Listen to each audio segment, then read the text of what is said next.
having too low oil in the vehicle may cause some wear and tear on the inside of the engine here.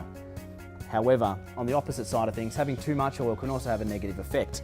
Having too much in here will start to pressurise the seals and may cause damage and costly repairs. Now, you always got to make sure you're checking that oil level. With here, you'll find a dipstick. That'll have a minimum and a maximum line ready there to check. When your vehicle has just finished an operating temperature, is the best time to check it, as long as you're careful and don't burn yourself. When checking this, make sure that the vehicle is on a flat surface.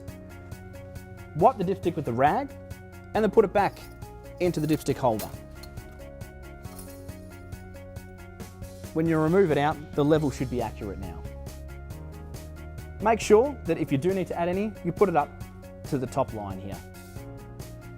When putting the dipstick back in its holder, make sure you push down firmly.